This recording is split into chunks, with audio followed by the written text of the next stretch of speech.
మన ప్రభు అయిన యేసుక్రీస్తు అతి శ్రేష్టమైన నామములో ఈ శ్రేష్టమైన పునరుత్థనపు ఆదివారపు ఆరాధనకి దేవుని సన్నిధికి వచ్చినటువంటి దేవుని బిడ్డలకు అందరికీ నా ప్రేమపూర్వకమైన వందనాలు. ఈ జనవరి మాసములో ఇది చివరి పునరుత్థనపు ఆదివారపు ఆరాధన. ఈ నెలంతా కూడా మనం వెళ్తున్నటువంటి మన ప్రతి మార్గాల్లో మన పాదములకు రాయి తగలకుండా దేవుడు తన దేవదూతలకు మనల్ని గూర్చి ఆజ్ఞాపించి ఆయన అనుక్షణం మనల్ని కనుపాపవలే ఈ మాసమంతా కూడా కాపాడుకుంటూ వచ్చారు. హల్లెలూయా, హల్లెలూయా.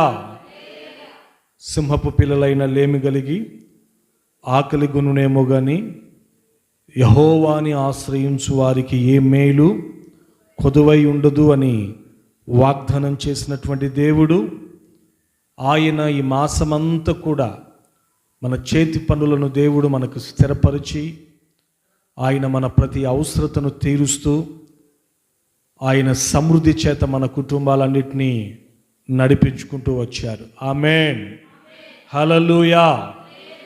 అందును బట్టి మన రెండు చేతులెత్తి బిగ్గరగా మన యేసయ్యకు నిండు మనస్సుతో స్తోత్రాలు చెల్లిద్దాం. అందరం స్తోత్రం స్తోత్రం చెప్పాల. స్తోత్రం స్తోత్రం స్తోత్రం స్తోత్రం స్తోత్రం స్తోత్రం స్తోత్రం స్తోత్రం స్తోత్రం స్తోత్రం స్తోత్రం స్తోత్రం స్తోత్రం. చాలా సంతోషం. దేవుని వాక్యంలోకి మనం చదవండి. బైబిల్లో నుంచి ఆదికాండం 26వ అధ్యాయం 12వ వాక్యం. ఆ దేశమందున్నవాడై విత్తనము వేసి ఆ సంవత్సరము 100 ఫలము పొందెను. ఆమేన్, హల్లెలూయా. నిన్న ఆదివారమున ఒక ఫలించుటకు మనకు ఉండవలసిన ఒక అనుభవాన్ని మనం విన్నాం. ఏంటంటే ఫలించుటకు మన బ్రతుకుల్లో మన హృదయం ఎలా ఉండాలి? మంచిదై ఉండాలి.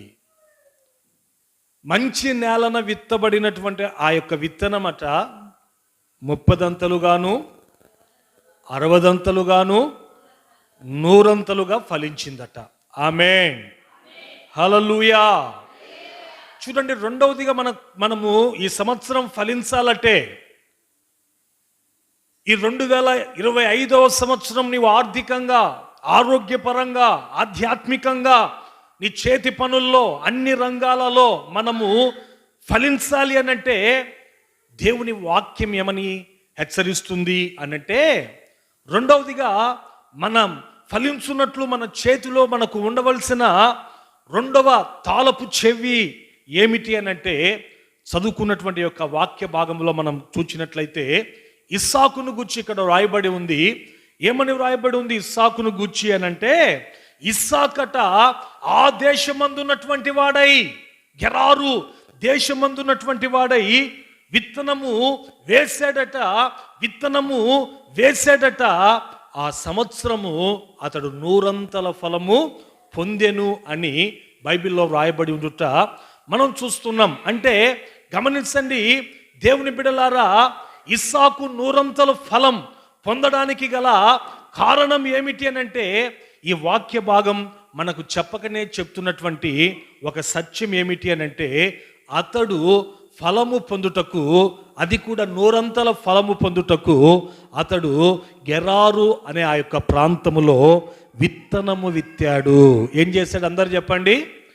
గెరారు అనేటువంటి ఆ యొక్క ప్రాంతములో, అక్కడ ఆ పొలాలలో అతడు ఏం చేశాడు అని అంటే విత్తనము విత్తాడు అని మనం చూస్తూ ఉన్నాం. విత్తనము వేసి ఆ సంవత్సరము 100 ఫలము పొందెను. అంటే ఈ వాక్యము చెప్పకనే మనకు ఏమని చెప్తుంది అనంటే, దేవుని బిడ్డలారా, ఈ సంవత్సరము, ఈ 2025వ సంవత్సరము మీరైనా నేనైనా మనము దేవుని ద్వారా అన్ని విషయాలలో ఫలించాలి అనంటే మన బ్రతుకుల్లో మనకు ఉండవలసిన రెండవ తాళపు చెవి ఏమిటి అనంటే, మన చేతులకు మనం ఏం చేయాలి అనంటే పని పెట్టాలి. ఏం చేయాలండి? మన చేతులకు, అందరు చెప్పాలి, ఏం చేయాలి? మన చేతులకు పని పెట్టాలి. నీవు ఫలించాలనుకుంటున్నట్లయితే, మనము ఫలించాలని మనం కోరుకుంటాము. అయితే మనం ఫలించాలి అని అంటే మన చేతిలో రెండవదిగా మనకు ఉండవలసినటువంటి తాళపు చెవి ఏమిటి అని అంటే, మన చేతులకు మనము పని పెట్టేటువంటి వ్యక్తులుగా ఉండాలండి. ఇస్సాకట నూరంతల ఫలం పొందటానికి గల కారణం ఏంటంటే, బైబిల్ చెప్తున్న మాట ఏంటంటే, అతడు విత్తనము వేశాడు. విత్తనాలు దేంతో వేస్తారు? ఏమన్నా దేంతో వేస్తారు విత్తనాలు? చేత్తోనే కదా. ఇంకా ఇస్సాకును గురించి మనం బైబిల్ గ్రంథంలో మనం చదువుకుంటూ వెళ్తే, అదే ఆదికాండము 26వ అధ్యాయము 22వ వాక్య భాగాన్ని చదువుతారు చూడండి. అతడు అక్కడ నుండి వెళ్ళి మరి ఒక బావిని త్రవ్వించెను. దాని విషయమై వారు జగడము ఆడలేదు గనుక. దేవుని బిడ్డలారా, ఆ పై వాక్యాలు మనం చదువుకుంటూ వెళ్తే తను వ్యవసాయం చేయాలనుకున్నాడు. గెరారు ప్రాంతములో ఏం చేయాలనుకున్నాడు? అందరు చెప్పండి. వ్యవసాయం చేయాలనుకున్నాడు. ఇప్పుడు వ్యవసాయం చేయాలి అని అంటే ఆ వ్యవసాయానికి ప్రాముఖ్యంగా ఏం అవసరము? నీరు అవసరం. అయితే ఆ నీటి కోసం అని చెప్పేసి అతను ఏం చేశాడు అని అంటే, మీరు ఇంటికి వెళ్ళిన తర్వాత ఆ 26వ అధ్యాయం అంతా కూడా మీరు చదవండి. అతను ఏం చేశాడు అని అంటే, అతను పొలంలో అతడు బావిని త్రవ్వాడట. బావిని త్రవ్వితేనండి వేరేవారు అతని దగ్గరకు వచ్చి ఏం చేశారు అని అంటే, జగడమాడారట. ఏమన్నట్టే, ఇదిగో ఈ యొక్క బావి మాది, ఈ యొక్క పొలం మాది, నువ్వెవరివి అని చెప్పేసి అతనితో జగడమాడినటువంటి యొక్క పరిస్థితుల మధ్యలో వారితో గొడవ పడుకుంటూ ఇస్సాకు కూర్చున్నాడండి. బైబిల్లో అలా మనం చూడము. అధ్యాయంలో మనం ఏం గమనిస్తామంటే, వారిని విడిచిపెట్టాడు. ఆమేన్. ఆ పొలమును, ఆ బావిని విడిచిపెట్టి వేరొక స్థలానికి వెళ్ళాడు. అక్కడ కూడా ఏం చేశాడంటే, వ్యవసాయాన్ని ప్రారంభించేందుకు అక్కడ కూడా బావిని త్రవ్వాడు. త్రవ్వితే ఇంచుమించు 3 స్థలాలలో, దేవుని బిడ్డలారా, ఇంచుమించు 3 స్థలాలలో అక్కడ ఉన్నటువంటి ప్రజలు కొంతమంది అతని దగ్గరికి వచ్చి, దేవుని బిడ్డలారా, అతనితో జగడమాడారు. అతడు త్రవ్వినటువంటి బావులు వారు వశపరుచుకున్నట్లు మనం చూస్తున్నాం. అయితే ఇన్ని ఆటంకాలు వస్తున్నప్పటికీ తన జీవితములో ఏమైనా తన చేతులకు పని పెట్టకుండా ఇస్సాకు ఆగిపోయాడా అని అంటే, ఎన్ని ఆటంకాలు వస్తున్నా తను ఏం చేస్తున్నాడంటే తన చేతులకు పని పెడుతున్నాడు. ఆయన ఏం చేస్తున్నాడంటే, దేవుని బిడలారా, వీరు వచ్చి గొడవ చేశారా, ఇంకొక స్థలంలోకి వెళ్ళి అక్కడ మనం బావిని త్రవ్వుదాంలే అని చెప్పి ఏమాత్రం కూడా అతడు సోమరితనానికి చోటివ్వకుండా తన చేతులకు పని పెడుతున్నట్లు మనం చూస్తున్నాం. ఎటికేలకు ఒక స్థలం దగ్గరికి వచ్చినప్పుడట అతనితో ఎవ్వరూ కూడా జగడం ఆడలేదట. ఆ స్థలానికి అతడు ఏమని పేరు పెట్టాడంటే, దేవుడు ఈ స్థలములో నన్ను నిశ్చయముగా అభివృద్ధి పరుస్తాడు, ఈ స్థలములో నిశ్చయముగా దేవుడు నాకు సహాయకుడై నన్ను అభివృద్ధి పరుస్తాడు అని చెప్పి దానికి రెహబోతు అని పేరు పెట్టాడట. చూడండి దేవుని బిడ్డలారా, ఇస్సాకు 100 ఫలము పొందడానికి గల కారణం ఏమిటి అని అంటే, ఈ యొక్క వాక్య భాగాలు మనకి ఏమని చెప్తున్నాయి ఇస్సాకును గూర్చి అని అంటే, ఇస్సాకు ఫలం పొందడానికి గల కారణం ఒకటి. అదే ఏంటి అని అంటే, తన చేతులకు తను ఏం పెడుతున్నాడంటే అతడు పని పెడుతున్నాడు. కాబట్టి దేవుని బిడ్డలారా, అతడు 100 ఫలాన్ని చూశాడండి. హల్లెలూయా, హల్లెలూయా. ఈ సంవత్సరం కూడా ఈ వర్తమానం వింటున్నటువంటి మీ వ్యక్తిగత జీవితాల్లో మీరు కూడా ఈ సంవత్సరం 100 ఫలాన్ని యేసు నామమున పొందుకోవాలి. ఆమేన్ చెప్పండి. ఎన్నంతల ఫలం పొందుకోవాలా? 30 కాదు, 60 కాదు. ఈ సంవత్సరం మీరైనా నేనైనా మనమందరము 100 ఫలాల్ని దేవుని ద్వారా పొందుకోవాలి. ఆమేన్, ఆమేన్. చూడండి, అయితే ఈ సంవత్సరము నీవు 100 ఫలాన్ని చూడాలనుకుంటే నీవైనా నేనైనా చేయవలసినటువంటి కార్యం ఏంటి అని అంటే, మన చేతులకు ఏం చేయాలి? ఖాళీగా ఉంచకూడదు. మన చేతులకు ఏం చేయాలండి? మనము పని పెట్టాలా. బైబిల్లో చూడండి ఒక చక్కటి మాట, రూతు గ్రంథం చదువుతారు చూడండి. రూతు గ్రంథం 2వ అధ్యాయం, రూతు గ్రంథం 2వ అధ్యాయం 12వ వాక్యాన్ని చదువుతారు చూడండి. రూతు గ్రంథం 2వ అధ్యాయం 12వ వాక్యం. యెహోవా, చూడండి ఈ మాటను మీరు నోట్ చేసుకోవాలి. ఏ మాటను అనంటే, నీవు చేసిన దానికి ప్రతిఫలమిచ్చును ఇశ్రాయేలీయుల దేవుడైన యెహోవా రెక్కల కింద సురక్షితముగానున్నట్లు నీవు వచ్చితివి, ఆయన నీకు సంపూర్ణమైన బహుమానం ఇస్తాడు. చూడండి మాటలు ఎవరితో అంటున్నారు అని అంటే, బోయోజు. అందరు చెప్పండి, ఎవరండి? బోయోజు ఎవరితో అంటున్నాడు అని అంటే, రూతుతో అంటున్నాడు. ఏమంటున్నాడు అని అంటే, రూతు బోయోజు యొక్క పొలంలోకి వచ్చింది. దేనికోసము అని అంటే, పరిగె ఏరుకుందామని చెప్పేసి వచ్చినటువంటి ఆ యొక్క సందర్భంలో రూతుని చూచి బోయోజు అంటున్నటువంటి మాట ఏంటంటే, ఇదిగో అమ్మ రూతు, నిన్ను గూర్చి నేను విన్నాను. ఏంటంటే అందరు చెప్పండి, నిన్ను గూర్చి నేను విన్నానమ్మా. నీవు ఏం చేస్తున్నావో నేను నిన్ను గూర్చి నేను విన్నాను. వినడం మాత్రమే కాదు కానీ, ఈ పొలానికి వచ్చినప్పుడంతా కూడా ఈ పొలములో నువ్వు నీ చేతులతో ఎలా పని చేస్తున్నావో నేను నా కళ్ళతో నేను చూశాను. కాబట్టి ఇదిగో ఈ బోయోజు రూతుతో అంటున్నాడు, నేను కాదు నీకు ప్రతిఫలం ఇచ్చేది, నీవు చేసిన దానికి ఇదిగో నీ దేవుడైన యెహోవా ఆయన నీకు ఏం చేస్తాడంటే ప్రతిఫలమును కలుగజేస్తాడు అంటున్నాడు. అంటే మనం ఆరాధిస్తున్నటువంటి దేవుడు ఎవరు అనంటే, తన ప్రజలకి ఫలమును దయచేసేటువంటి దేవుడై ఉన్నాడు. హల్లెలూయా, హల్లెలూయా. ఈ రోజున గమనించని దేవుని బిడ్డలారా, అయితే ఆయన ఎవరికి ఫలాన్ని దయచేస్తాడు? బోయోజు రూతుతో అంటున్నాడు, నీవు చేసిన దానికి యెహోవా నీకు, అంటే మన దేవుడు ఎవరికి ప్రతిఫలాన్ని దయచేస్తాడు అని అంటే, ఎవరైతే ఖాళీగా ఉండకుండా పని చేస్తారో, చేతులతో పని చేస్తారో అలాంటి వారికి మాత్రమే నా దేవుడు ప్రతిఫలము దయచేసేవాడై ఉన్నాడు. హల్లెలూయా, హల్లెలూయా. మన బ్రతుకుల్లో మనం సోమరిగా ఉండి, దేవుడా నాకు ప్రతిఫలాన్ని దయచేయమంటే, మన దేవుడు పొరపాటున కూడా, ఆయన సోమరి పోతులకు పొరపాటున కూడా ఫలాన్ని దయచేయడు. చూడండి బైబిల్లో కొరింథీ పత్రికలో ఒక మాట ఉంటుంది, చదవండి.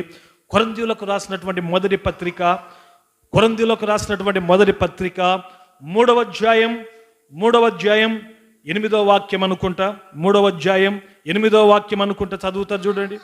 నాటువాడును నీళ్లు పోయువాడును ఒక్కడే. ఏంటమ్మా?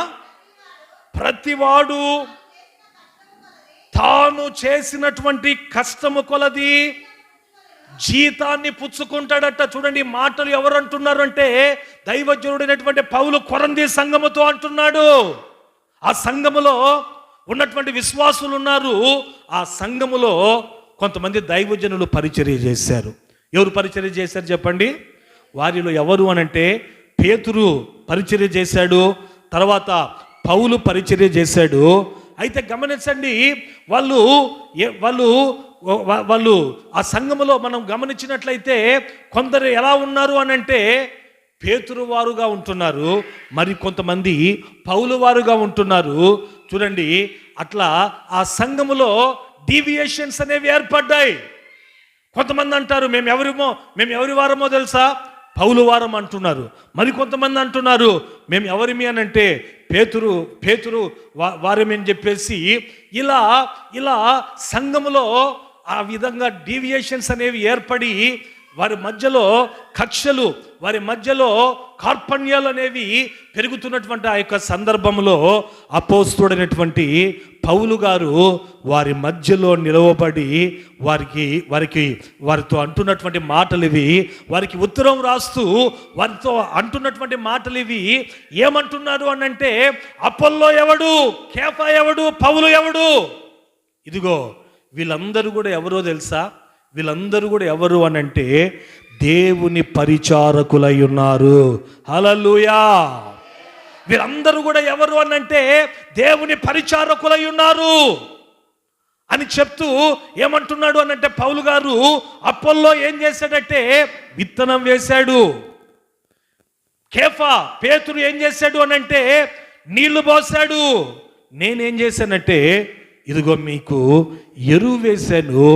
అయితే మిమ్మల్ని ఫలింపజేస్తున్నది ఎవరో తెలుసా?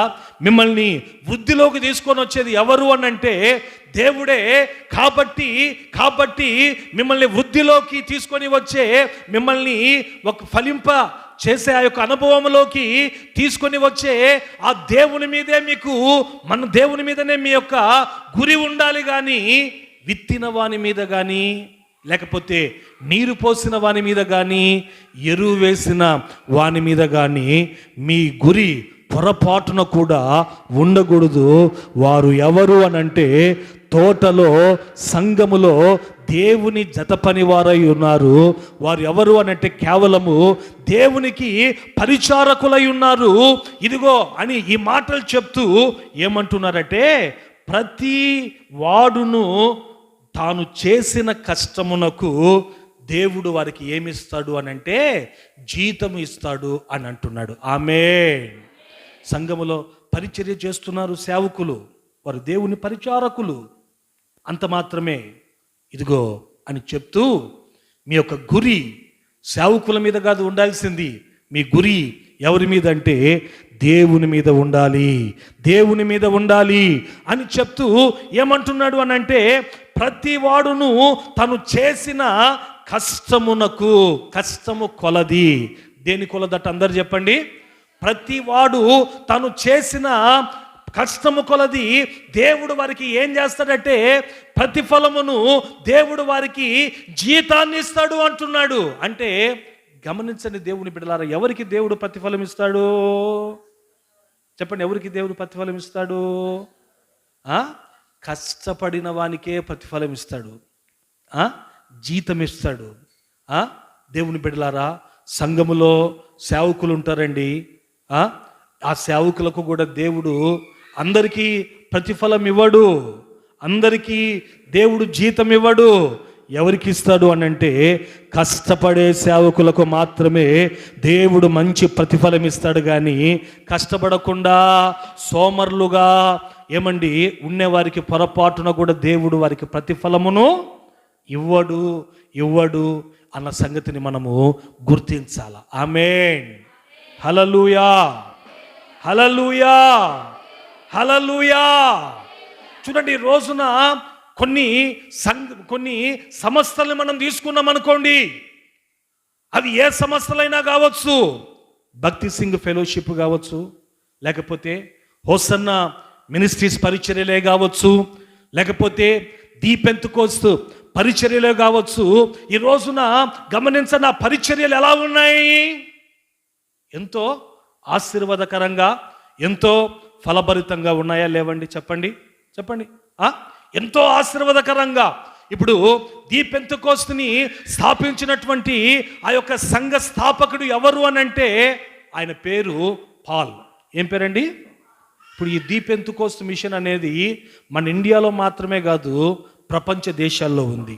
హల్లెలూయా, హల్లెలూయా. తర్వాత భక్తి సింగ్ ఫెలోషిప్, దాన్ని స్థాపించింది ఎవరు? భక్తి సింగ్ గారు. ఎవరండి?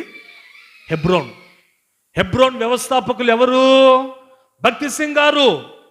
ఈ యొక్క హెబ్రోన్ ఫెలోషిప్స్ మనం చూస్తే ప్రతి పట్టణాల్లో మనకు కనపడతాయి. అలాగనే హోసన్న మినిస్ట్రీస్ని స్థాపించిన సంఘ స్థాపకులు ఎవరు? దైవజనులైన ఏసన్న గారు ఈ రోజున గమనించండి, ఈ యొక్క హోసన్న ప్రార్థనా మందిరాలు అనేవి ఈ రోజున గమనించండి, ప్రతి రాష్ట్రములో ప్రతి మండలాల్లో ఉంటున్నాయి.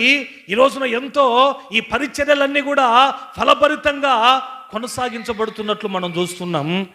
దానికి అవి ఫలభరితంగా దేవుడు మార్చడానికి గల కారణం ఏంటి అని అంటే, దానికి అంతటి గల కారణం ఏంటంటే, దాన్ని స్థాపించినటువంటి సంఘ వ్యవస్థాపకులు వారు ఎంతో ప్రయాసపడ్డారు. ఏం చేశారండి? ఎంతో ప్రయాసపడ్డారండి. భక్తి సింగ్ గారి దగ్గర నేను పరిచయం చేయాల, ఇంకా చెప్పాలంటే పాల్ గారి దగ్గర నేను ది పెంతెకోస్తు మిషన్లో నేను పరిచయం చేయలేదండి. నాకు అనుభవాన్ని బట్టి నేను చెప్తాను. దేవుడు ఈ కాలంలో నాకు ఇచ్చినటువంటి ఒక గొప్ప భాగ్యం, ఒక గొప్ప ధన్యత ఏమిటి అని అంటే, దైవజనులైనటువంటి యేసన్న గారితో కలిసి సేవ చేసే గొప్ప భాగ్యాన్ని దేవుడు నాకు ఇచ్చాడు. హల్లెలూయా, హల్లెలూయా. ఎంతటి గొప్ప భాగ్యాన్ని దేవుడు నాకు ఇచ్చాడు అని అంటే, నేను గర్వంగా చెప్తాను ఈ విషయాన్ని. దేవుని బిడ్డలారా, దైవజనులైనటువంటి యేసన్న గారితో కూడా కలిసి కారులో నేను ప్రయాణం చేశానండి. ఎవరితో చెప్పండి? యేసన్న గారితో కలిసి కారులో నేను ప్రయాణం చేసిన. ఆయన పరిచర్య ఎలా చేసేవాడో దేవుని బిడ్డలారా, ఈ కళ్ళతో నేను ఇంచుమించు 17 సంవత్సరాలు ఆయనతో ఉండి నేను చూశానండి. నేను సేవకు వెళ్ళినటువంటి కొత్త అది బాగినండి. అనుభవాలు అనేవి చాలా మనల్ని ఆత్మీయంగా ఉజ్జీవపరుస్తాయి. దేవుని బిడ్డలారా, నేను సేవకు సమర్పించుకుంది ఏ సంవత్సరము అని అంటే 2001వ సంవత్సరం. ఏ సంవత్సరం అండి సేవకు సమర్పించుకుంది? ఇది ఏ సంవత్సరము? 2000 అంటే సేవలో దేవుని ఇంటిలో నేను అడుగుపెట్టి ఎన్ని సంవత్సరాలు చెప్పండి? ఎన్ని సంవత్సరాలు? 25 సంవత్సరాలు. అంటే ఈ సంవత్సరం నేను చేస్తే ఏం చేయాలి? సిల్వర్ జూబ్లీ చేయాలా? ఏం చేయాలా? ఎన్ని సంవత్సరాల సేవలో దేవుని ఇంటిలో నేను అడుగుపెట్టి 25 సంవత్సరాలు. దేవుని బిడ్డలారా, మేము సేవలోకి వెళ్ళినప్పుడు ఫస్ట్గా మాకు ఇచ్చే పరిచర్య ఏంటి అని అంటే, పాటలు పాడమని చెప్పి అన్నారు, ప్రసంగం చేయమని చెప్పి అన్నారు. మాకు ఫస్ట్ వాళ్ళు నేర్పించేది ఏంటంటే పరిచర్య. ఏంటండి? నన్ను ఎక్కడ పెట్టారు అని అంటే, క్యాసెట్స్ రూమ్ ఒకటి ఉండేది. యేసన్న గారి ప్రసంగాలు, పాటలు తయారు చేయడం. అర్థమవుతుందా? అక్కడ నన్ను పెట్టారండి. బ్రదర్ అక్కడ నన్ను పెట్టారు. మాకు పైన ఒక అతను ఇన్ఛార్జ్గా ఉంటాడు. ఆయన పేరు వచ్చేసి ఎబినేజర్. దేవుని బిడ్డలారా, మేమందరం అక్కడ ఉండి యేసన్న గారి ప్రసంగాల్ని రికార్డింగ్ చేయాలి. మిషన్స్ ఉంటాయి, రికార్డింగ్ చేయాలి. తర్వాత పాటల పుస్తకాలు కూడా ప్రింట్ చేయాలి. పాటల పుస్తకాలు కూడా ప్రింట్ అయి వస్తాయి. వచ్చిన దాన్ని మిషన్లో పెట్టి కట్ చేసి చక్కగా ఒక పుస్తకం లాగా తయారు చేయడం ఫస్ట్ మాకు ఇచ్చినటువంటి పరిచర్య. హల్లెలూయా, హల్లెలూయా. చూడండి, అప్పుడప్పుడు యేసన్న గారు మీటింగ్లకు వెళ్తుంటాడు. ఎక్కడికి వెళ్తుంటారు? అందరు వినాలా. ఎక్కడికి వెళ్తుంటారు? మీటింగ్లకు వెళ్తుంటే ఎవరినన్నా ఒక బ్రదర్ని ఏం చేసేవాళ్ళో తెలుసా? మాలాంటి బ్రదర్స్ని, కొత్తగా వచ్చిన వాళ్ళని యేసన్న గారితో పంపించేవాళ్ళు. ఒకసారి యేసన్న గారు భీమవరం దగ్గర ఆకువీడు అనేటువంటి ఆ యొక్క ప్రాంతములో సభలైతే యేసన్న గారు ఆ సభలకు వెళ్తుంటే అక్కడ ఉన్నటువంటి ఇన్ఛార్జి పాస్టర్ ఏం చేశాడో తెలుసా? నన్ను యేసన్న గారితో కూడా కారులో పంపించాడు. దేనికోసము అనంటే, ఆ మీటింగ్లలో లాస్ట్లో క్యాసెట్ స్టాల్ పెట్టుకొని పాటల పుస్తకాలు, క్యాసెట్లు, క్యాలెండర్లు అమ్మనికి. వేటి కోసం అండి చెప్పండి? క్యాసెట్లు, క్యాలెండర్లు, పాటల పుస్తకాలు అమ్మడానికి అన్నతో కూడా నన్ను పంపించాడు. దేవుని బిడ్డలారా, విజయవాడకు వచ్చాము. విజయవాడలో ఒక ఆయన ఉన్నాడండి. ఆయన మంచి బిజినెస్, అతన్ని చెన్నై ప్రాపరు, విజయవాడలో వచ్చి ఒక బేకరీ పెట్టుకొని అక్కడ స్థిరపడ్డాడు. ఆయన పేరు వచ్చేసి ఆసాపు. ఏం పేరండి చెప్పండి? ఆసాప్ గారు. అన్నకు చాలా సన్నిహితులు. ఆయనను కూడా కారులో ఎక్కించుకున్నాడు యేసన్న గారు, ఎక్కించుకున్నాడు. ఇంకా మీటింగ్స్కి మేము వెళ్ళాం. మేము ఆదివారము ఉదయం బయలుదేరాము. ఆదివారం ఉదయం బయలుదేరాము. ఆకువీడులో మీటింగ్స్ వచ్చేసి ఆదివారము సాయంకాలము. ఎప్పుడు అందరు చెప్పండి, ఆదివారము సాయంకాలం. సరే, యేసన్న గారు ఏం చేసినాడంటే ఆదివారం పగలు దగ్గరలో భీమవరం హోసన్న మందిరం ఉంది. ఏముంది? భీమవరంలో హోసన్న మందిరం ఉంది. ఆ మందిరంలో ఆదివారం నేను వాక్యానికి వస్తున్నానని చెప్పి ముందే చెప్పాడు. అక్కడ ఆరాధన చూసుకొని అక్కడి నుంచి నేను ఆకివీడు మీటింగ్స్కి వెళ్తానని చెప్తే మొత్తం మీద మేము కారులో విజయవాడ మీదుగా ప్రయాణమై ఆ భీమవరంకి వెళ్ళి ఆ భీమవరంలో ఆరాధనలో యేసన్న గారు పాల్గొనడం జరిగింది. అన్నగారు అక్కడ ఆరాధనలో వాక్యం చెప్తుంటే నేను కూడా ఎందుకు ఖాళీగా ఉండాలి అని చెప్పి ఆరాధనకు వచ్చిన వాళ్ళు క్యాసెట్లు కొంటారు కదా అని చెప్పి జాన్ అన్న ఒక ఆయన డ్రైవర్ ఉండేవాడు. బ్రదర్, వచ్చిన వాళ్ళు కొనుక్కుంటారు కదా, ఎందుకు ఖాళీగా ఉంటావులే, క్యాసెట్ స్టాల్ పెట్టేసుకుంటే సరే అని చెప్పి ఆరాధన అన్న వాక్యం చెప్తుంటే క్యాసెట్లు స్టాల్ పెట్టుకున్నానండి. పెట్టుకున్నాక ఆరాధన అంతా అయిపోయింది. భీమవరంలో మధ్యాహ్నం భోంచేసుకున్నాక మరలా మా సూట్ కేసులో క్యాసెట్స్ అవన్నీ ఉంటాయి, వాటన్నిటిని లోడ్ చేసుకొని ఆకువీడికి వెళ్ళామండి. ఆకువీడికి వెళ్ళిన తర్వాత ఆ రాత్రి మీటింగ్ బాగా జరిగింది. తర్వాత తిన్నగా లాడ్జ్లోకి వచ్చింది. యేసన్న గారికి ఆ మీటింగ్ ఇన్వైట్ చేసినటువంటి ఆ కన్వీనర్ ఉంటాడు కదా, ఒక లాడ్జి ఏర్పాటు చేశారు. ఆ లాడ్జ్లోకి మేము వచ్చాం. ఇంకా అన్న భోజనం చేయాలి. అన్న భోజనం చేసిన తర్వాత నేను కూడా ఏం చేయాలండి, నేను కూడా భోజనం చేయాలి. తర్వాత ఇంకా ఆసఫ్ గారు కూడా మేము ముగ్గురము లాడ్జ్లో ఉన్నప్పుడు ఆ మీటింగ్స్ ఏర్పాటు చేసినటువంటి ఆ యొక్క కన్వీనర్ ఏం చేసినాడు అని అంటే ఆ యొక్క క్యారియర్ని తీసుకొని వచ్చాడు. ఏం తీసుకొని వచ్చాడు అందరు చెప్పండి? క్యారెట్ని తీసుకొని వచ్చాడు. తీసుకొని వచ్చిన తర్వాత దేవుని బిడలారా ఓపెన్ చేసిన తర్వాత అన్న హాట్ బాక్స్లో చేయి పెడితే ఆ హాట్ బాక్స్లో ఉన్న అన్నం ఎట్టుందంటే ఆ గంజి పట్టిపోయి కాస్త సర్ది పడిపోయింది. ఏమైంది చెప్పండి? సర్ది పడిపోయింది. వెంటనే ఆ మీటింగ్స్ పిలిచాడు కదా కన్వీనర్ని, పిలిచి హాట్ బాక్స్ చూపించి, ఏంటయ్యా నేనేమో డేట్లు ఇవ్వకపోతేనేమో సతాయించి డేట్లు మీటింగ్స్ కోసము తీసుకుంటారు. కనీసం ఆ మీటింగ్స్కి వస్తే మీరు నాకు పెట్టేటువంటి భోజనం ఏంటి, సర్దిపడిన భోజనం తీసుకొచ్చి పెట్టావు అని అంటే అతను అంటాడు ఏమనంటే, లేదు యేసన్న గారు ఆరాధన అయిపోయింది, ఇప్పుడే వండుకొని తీసుకొని వచ్చాను. అప్పుడు అన్న అంటాడు అక్కడ ఉన్న ఆసఫ్ గారిని చూసి, అన్న చూడన్నా, నువ్వు చూడన్నా ఒకసారి అని చెప్పి అన్నాడు. సరే అని చెప్పి మొత్తం మీద అదే అన్నం ఆయన భోంచేశాడు. తర్వాత మేము కూడా భోంచేసాం దేవుని బిడలారా. తర్వాత అన్న ఏమన్నాడు అని అంటే, నేను మామూలుగా 2 రోజులు ఇక్కడే ఉందామని వచ్చినాను, అయితే నేను బలిపీఠం అనేటువంటి ఒక మ్యాగజైన్ రాయాలి, ఇక్కడ ఈ లాడ్జ్లో నేను ఉంటే మీరు నన్ను సమాధానంగా ఉండనివ్వరని నాకు తెలుసు, మీరు మమ్మల్ని ఎవరినో ఒకరిని తీసుకొచ్చి నాతో ప్రార్థన చేయిస్తారు, కాబట్టి నాకు బలిపీఠం అనే మ్యాగజైన్ వర్క్ ఉంది, కాబట్టి నేను మరలా తిరిగి గుంటూరుకి వెళ్ళి రేపటి రోజు మళ్ళా సాయంకాలం మీటింగ్కి వస్తానని చెప్పారు యేసన్న గారు. హల్లెలూయా. తర్వాత రాత్రి 2వ రోజు మళ్ళా సోమవారం ఆ మీటింగ్కి రాత్రి వచ్చాడు. అన్న స్టేజ్ మీద కూడా ఆ రోజు ఆ పాడు పాడాడు. పాడిన తర్వాత ఆ మీటింగ్ అయిపోయిన తర్వాత నా దగ్గరికి వచ్చి ప్రతి ఒక్కరు కూడా ఆ క్యాసెట్ని కొనుక్కున్నారు. పాటల పుస్తకం కూడా అయిపోయినాయండి, ఒక్క పాటల పుస్తకం కూడా మిగల్లా. తర్వాత అన్నం వారికి వాక్యానికి స్టేజ్ మీదకి ముందే చెప్పాడు. ఏమని చెప్పినాడు అని అంటే, నేను భోజనం లాడ్జ్కి వచ్చి చేస్తాను అనుకుంటున్నారేమో, నేను మీటింగ్ అయిపోయిన వెంటనే కారు ఎక్కేస్తా, నాకు చాలా పనులు ఉన్నాయి, మీరు ఒకవేళ భోజనం తీసుకొస్తే క్యారియర్లో తీసుకురండి అని చెప్పాడు. అంటే ఇంకా మీటింగ్ అయిపోయిందండి, అందరికీ ప్రార్థనలు చేసినాడు యేసన్న గారు. ఇంకా కారులో ఎక్కి కూర్చుంటే డ్రైవర్ దగ్గరికి వచ్చి క్యారియర్ వాళ్ళు ఇచ్చారు. ఇచ్చిన తర్వాత కారు బయలుదేరిందండి. బయలుదేరిన తర్వాత డ్రైవర్ అన్నాడు ఏమన్నంటే, అన్న భోజనం చేయకూడదన్న, ఇప్పుడే 12 అయింది అంటే, సరేరా గుడివాడ బ్రిడ్జి వస్తుంది కదా, గుడివాడ బ్రిడ్జి పైన అక్కడ ఆపు, అక్కడ భోంచేద్దాం అన్నాడు. హల్లెలూయా.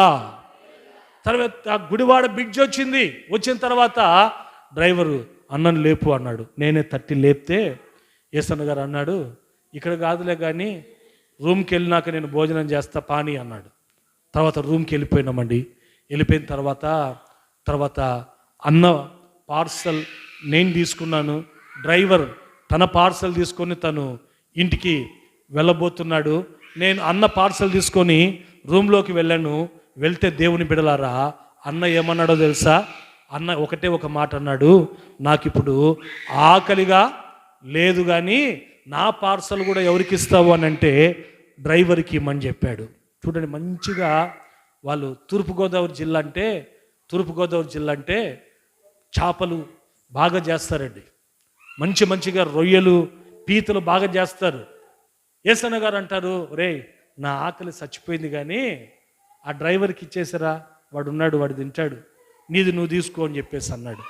ఎందుకు చెప్తున్నాను ఈ విషయము అని అంటే, దేవుని బిడ్డలారా, ఏసన్న గారు అప్పుడప్పుడు మాకు సేవకుల మీటింగ్లో చెప్తూ ఉండేవాడు. ఏమని చెప్తుండేవాడు అని అంటే, ఇదిగో ఈ వయసులో కూడా ఇదిగో నిద్రాహారాలు మాని దేవుని కొరకు నేను ప్రయాసపడుతున్నా. నేనే ఈ వయసులో ఇంత ప్రయాసపడుతున్నారంటే మీరందరూ యవనస్తులు, సేవలో మీరు ఇంకా ఎంత కష్టపడాలి. ఇదిగో ఏ ఒక్కరు కూడా మీ శరీరాన్ని సుఖపెట్టుకోకుండా దేవుని సేవలో ప్రాణార్పణంగా పోయబడండి, దేవుని కొరకు ప్రయాసపడండి అని చెప్పి మాకు చెప్తూ ఉంటే మాకు అర్థమయ్యేది కాదండి. అయితే ఆ రోజున ఆయనని కళ్ళతో నేను చూశానండి. ఆయన పరిచర్య నిమిత్తము నిద్రాహారాల్ని ఏమాత్రం కూడా లెక్క చేసేవాడు కాదు. కాబట్టే ఈ రోజున చూడండి, ఈ రోజున ఇన్ని సంఘాలని స్థాపించగలిగినాడు. ఈ రోజున ఆ యొక్క పరిచర్యలు ఎలా ఉన్నాయంటే ఫలభరితంగా ఉండడం మనం చూస్తున్నాం. ఆమేన్. ఈ రోజున గమనించండి దేవుని బిడ్డలారా, ఎందుకు చెప్తున్నాను ఈ విషయాన్ని అని అంటే, మీ వ్యక్తిగత జీవితాల్లో కూడా మీరు ఈ సంవత్సరము అత్యధికంగా ఫలించాలి అని అంటే మీరు చేయవలసిన కార్యం ఏమిటి అని అంటే, మీరైనా నేనైనా మనమందరము మన చేతులకు పని పెట్టాలి. పొరపాటున కూడా మన చేతులు ఖాళీగా మనము ఉంచకూడదండి. ఆమేన్ చెప్పండి. హల్లెలూయా. చూడండి, బైబిల్లో కొన్ని మాటలు మనం చదువుకుందాం. కొరింథీయులకు రాసినటువంటి మొదటి పత్రిక 15వ అధ్యాయం 9వ వాక్యం చదవండి. 15వ అధ్యాయం 9వ వాక్యం చదవండి. పిల్లలు అలర్ట్ చేస్తే బయటికి తీసుకెళ్ళండి. 15వ అధ్యాయం 9వ వాక్యం. ఏలయనగా నేను అపోస్తులందరిలో తక్కువ వాడను, దేవుని సంఘమును హింసించినందున అపోస్తులుడు అని అనబడుటకు నేను యోగ్యుడను కాను. చూడండి, పౌలు అంటున్నాడు. ఏమంటున్నాడు అన్నట్టు ఇక్కడ 2 విషయాలు మీరు గమనించాలి. ఎన్ని విషయాలు చెప్పండి? 2 విషయాలు. మొట్టమొదటి విషయం ఏంటంటే, పౌలు వాక్యములో అంటున్నాడు ఏమనంటే, ఇదిగో నేను అపోస్తులందరిలో కూడా చాలా తక్కువ వాడను అంటున్నాడు. ఏమంటున్నాడు? అపోస్తులందరిలో కూడా నేను చాలా తక్కువ వాడను. నేను అంటాను, యేసు ప్రభుతో 12 మంది శిష్యులు ఉన్నారు, కానీ పౌలు ఉన్నాడా? చెప్పండి, పౌలు ఉన్నాడా? లేడు. అందుకే అంటాడు, అపోస్తులందరిలో కూడా నేను ఎవరినో తెలుసా, చాలా తక్కువ అని అంటున్నాడు. రెండవదిగా మరలా అంటాడు ఏమన్నంటే, అసలు నేను అపోస్తులుగా ఉండుటకు నేను ఏ మాత్రము కూడా యోగ్యుడను కాను, అర్హతనే నాకు లేనే లేదు అంటున్నాడు. అయితే గమనించండి, దేవుడు అతనికి అపోస్తులత్వాన్ని ఇచ్చాడు. ఇంకా చెప్పాలంటే యేసు ప్రభుతో కూడా ఉన్న 12 మంది శిష్యుల కంటే కూడా దేవుడు గొప్పగా దైవజనుడైనటువంటి పౌలును వాడుకున్నాడు. కొట్టు గట్టిగా చప్పట్లు చప్పట్లు చప్పట్లు చప్పట్లు.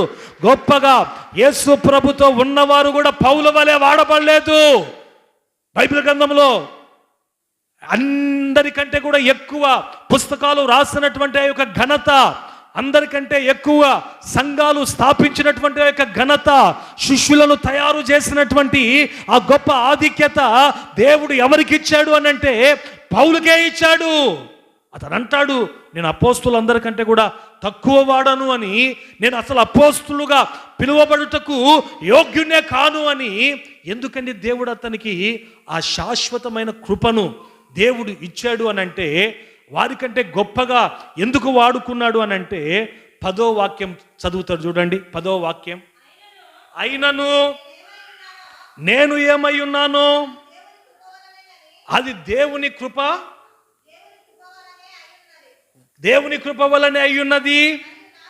మరియు నాకు అనుగ్రహింపబడిన ఆయన కృప నిష్ఫలము కాలేదు. కానీ వారందరికంటే, ఈ మాట మీరు నోట్ చేసుకోవాలి, ఏమంటున్నాడు అని అంటే వారందరికంటే.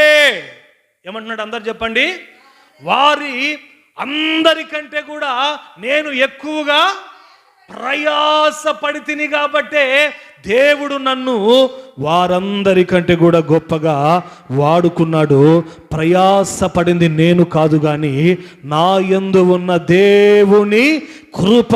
అంటే పౌలును దేవుడు గొప్పగా వాడుకొనుటకు గల ప్రబలమైనటువంటి కారణం ఏమిటనంటే, దేవుడు శాశ్వత కృపతో పౌలుని నింపి ఆయన చేతిలో ఒక ఘనమైనటువంటి పాత్రగా ఎందుకు వాడుకున్నాడు అనంటే ఒకటి కారణము. అదే ఏమిటి అనంటే, వారందరికంటే పౌలు ఎక్కువగా ఏం చేశాడండి? ప్రయాసపడ్డాడు. ఈ రోజున గమనించండి దేవుని బిడలారా, ఈ రోజున దేవుడు నిన్ను కూడా ఆ విధంగా ఆశీర్వదించాలంటే, ఫలింపజేయాలి అని అంటే, ఈ వర్తమాన వింటున్నటువంటి నీ జీవితంలో, నా జీవితంలో, మనందరి జీవితంలో మనకు ఉండవలసిన అనుభవం ఏంటంటే, దేవుని బిడలారా, ప్రయాసపడే ఆ యొక్క మనస్సును ఆయుధంగా మనము ధరించుకునే వ్యక్తులుగా ఉండాలి. ఆమేన్. ఏ మనస్సును ఆయుధంగా ధరించుకోవాలా మనము? ప్రయాసపడే ఆ యొక్క మనస్సును, మన కుటుంబం కొరకు ప్రయాసపడే ఆ యొక్క మనస్సును, మన దేవుని కొరకు ప్రయాసపడే ఆ మనస్సును. కొంతమంది ఉంటారు కుటుంబం కోసం ప్రయాసపడమంటే రాత్రింబగళ్ళు, చెప్పండి, కుటుంబం కోసం ప్రయాసపడమంటే రాత్రింబగళ్ళు ప్రయాసపడతారు, కానీ దేవుని కోసం ప్రయాసపడమంటే ఏం చేస్తారు? మా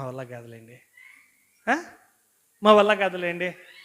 మళ్ళా నీ పిల్లల కోసం ప్రయాసపడమంటే ప్రయాసపడతావు బాగానే, నీ భర్త కోసం ప్రయాసపడమంటే ప్రయాసపడతావు బాగానే, అయితే దేవుని కొరకు ప్రయాసపడమంటే తేలకల్లేస్తూ ఉంటారు దేవుని బిడలారా. ఈ రోజున చూడండి, దేవుని బిడలమైనటువంటి మన జీవితాల్లో మనము ఫలించాలంటే చేతులకు పని పెట్టాలి. మనము ప్రయాసపడే వ్యక్తులుగా ఉండాలి. రెండు విధములైన ప్రయాసలు మనకు ఉండాలి. ఒకటి నీ కుటుంబం కోసం నువ్వు ప్రయాసపడాలి. రెండవది దేవుని కొరకు కూడా నీవు ప్రయాసపడే వ్యక్తిగా ఉండాలి.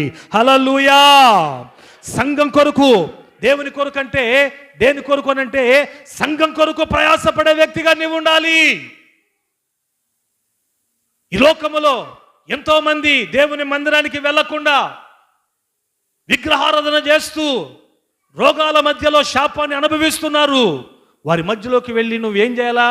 దేవుని సువార్త చెప్పి, ఇదిగో మా మందిరానికి రండి, మా సేవకులు మీకోసం ప్రార్థన చేస్తారు, దేవుడు మీ జీవితంలో అద్భుతాలు చేస్తాడు అని చెప్పి, దేవుని బిడలారా, దేవుని కొరకు ప్రయాసపడే ఆ యొక్క అనుభవం కూడా మనకి ఉన్నప్పుడు దేవుడు మన సంఘాన్ని కూడా దేవుడు ఏం చేస్తాడండి?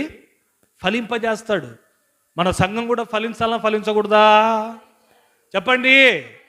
ఎంతసేపు యేసన్న గారు సంఘాన్ని గురించి చెప్తుంటాడు. మీ సంఘం కాదండి, మీ సంఘం చాలా మంచి సంఘం. హల్లెలూయా. మన సంఘం కాదు, మన సంఘం చాలా మంచి సంఘం. ఓ సంఘాన్ని గురించి చెప్తుంటాడు. ఒకరిని బయటికి పోనీరంట, ఇంకొకరిని లోపలికి రానీరంట. అలా ఉండకూడదు మన సంఘం ఈ సంవత్సరం ఫలించాలి. ఈ మందిరమంతా విస్తారమైన ఆత్మల చేత నింపబడాలి. ఆమేన్. హల్లెలూయా. ఈ ఉన్నతమైన వాక్యాన్ని విని మీరు దీవింపబడుతున్నారు, ఆత్మీయంగా ఫలిస్తున్నారు. అయితే అనేక నామకార్థమైనటువంటి సంఘాల్లో ఈ ఉన్నతమైన వాక్యం అనే ఉపదేశం లేక వారి ఆత్మ నలిగిపోతున్న పరిస్థితులు మనం చూస్తున్నాం. మనుషుల ఆత్మలో వర్ధిల్లలేక నలిగిపోతున్నటువంటి మనుషులు మనం చూస్తున్నామండి.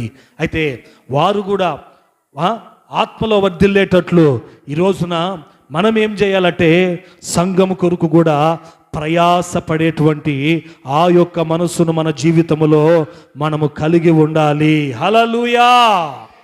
కుటుంబం కోసం ప్రయాసపడాలి. ఇన్ ది సేమ్ టైం దేవుని కొరకు సంఘం కొరకు కూడా మనం ప్రయాసపడేటువంటి వ్యక్తులుగా మన జీవితాల్లో మనం ఉండాలి. సామెతల గ్రంథం చదవండి. సామెతల గ్రంథం చదవండి. 20వ అధ్యాయం 4వ వాక్యాన్ని చదువుతారు చూడండి. సామెతల గ్రంథం 20వ అధ్యాయం 4వ వాక్యం.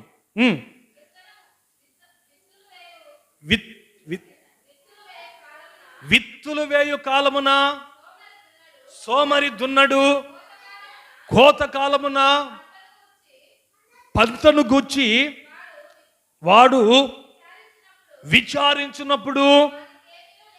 చూడండి బాగా, అందరు జాగ్రత్తగా దేవుని మాటలు వినాలి. విత్తనము వేయు కాలమున సోమరి ఏం చేయడంట అంటే, విత్తనం వేసే కాలం అంటే ఏంది? పని చేయాల్సిన టైంలో. హల్లెలూయా. ఏ టైంలో అండి? అందరూ పనికి వెళ్తుంటే పని చేయాల్సిన టైంలో ఈడు పనిపోడు.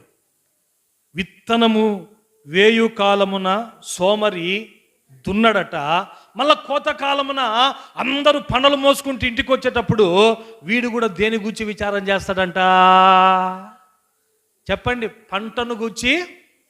నేనంట వీడు అసలు దున్నలేదు, సోమరిగా ఇంట్లో ఉన్నాడు, మళ్ళీ పంటను గురించి విచారం చేయాలా అసలు చేసేందుకు వీడు యోగ్యుడేనా? యోగ్యుడు కాడు. మళ్ళా ఈయనకేం కావాలి? పంట కావాలా. ఏం కావాలండి? మళ్ళీ కష్టపడి పని చేయమంటే పని చేయం. అర్థమవుతుందని నేను చెప్పే మాటలు? చేతులైతే గట్టిగా వస్తారు. అల్లు చెప్పండి. మీరందరూ కష్టపడే వాళ్ళేనండి. మీరందరూ కూడా కష్టపడే వాళ్ళే. ఇంకా ఈ సంవత్సరము ఇప్పుడు పడే కష్టం కంటే మీరు నేను ఎక్కువ కష్టపడాలా. ఆమెను చెప్పండి.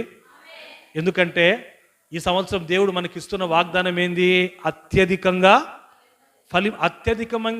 ఫలించాలి అని అంటే, పోయిన సంవత్సరం కష్టపడిన దానికంటే ఈ సంవత్సరం ఎలా ఎక్కువగా కష్టపడాలి. ఎక్కువగా కష్టపడితేనే అత్యధికంగా మనం ఫలిస్తాం. ఆమేన్. కాబట్టే చెప్తున్నాను. అంటే పాస్టర్ గారు ఈ సంవత్సరం ఎక్కువ కష్టపడమన్నాడు, ఆదివారాలు కూడా మందిరానికి రాకుండా డుంకా కొట్టి ఏం కొట్టండి, ఇంకా మనం ఫలించాలని చెప్పి ఆరాధన మానుకునేరు. ఆమేన్. దేవునికి ఇవ్వాల్సిన సమయం దేవునికి ఇవ్వాల్సిన సమయము దేవునికి ఇవ్వాలి. 6 రోజులు దేవుడు పని చేయమన్నాడు.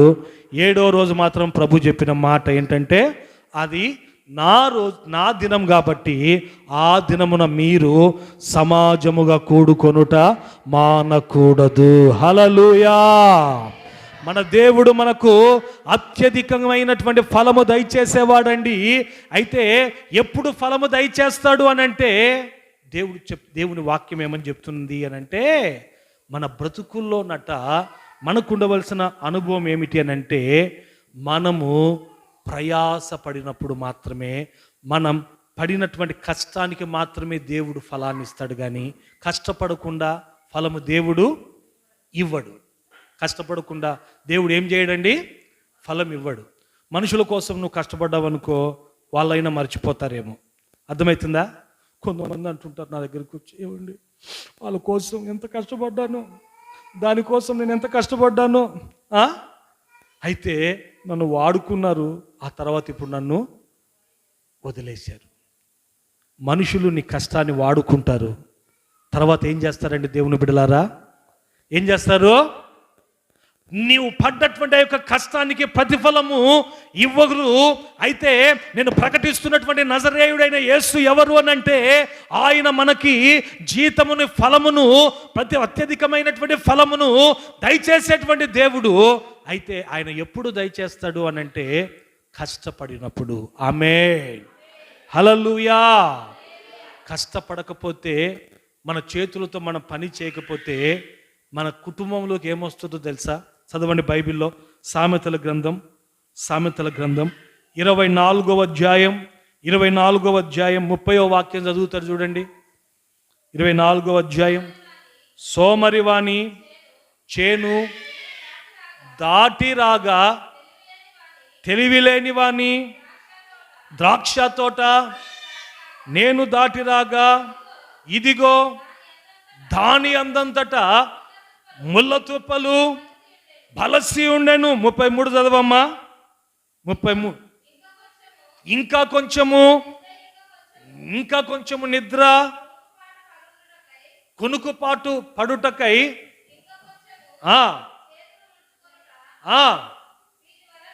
వీటి వలన నీకు ఏం పరిగెత్తి వస్తుందంట? చెప్పండి, ఏం పరిగెత్తి వస్తుందంట? వేటి వలన? చెప్పండి, వేటి వలన? పనికి వెళ్ళాల్సిన టైంలో పనికి వెళ్ళకుండా ఇంకాసేపు నేను నిద్రపోతాను, చేతులు ముడుచుకుంటాను, ఇంకాసేపు పడుకుంటానులే అని చెప్పి మనం ఈయన సోమరితనానికి చోటు ఇస్తేనట జ్ఞాని అయినటువంటి సొలొమోను అంటున్నాడు ఏమనంటే, వాని కుటుంబం, పొలం అంటే ఏందండి? కుటుంబము. ఆ కుటుంబంలో ఏం మొలుస్తాయంట? ముండ్ల తుప్పలు. ఏం మొలుస్తాయంట? గచ్చ పొదలు మొలుస్తాయట. ఇంకా సొలొమోను అంటాడు ఏమనంటే, దరిద్రం నీ ఇంటికి వచ్చి కూర్చుంటుంది. ఏమొచ్చి కూర్చుంటుంది అంటండి?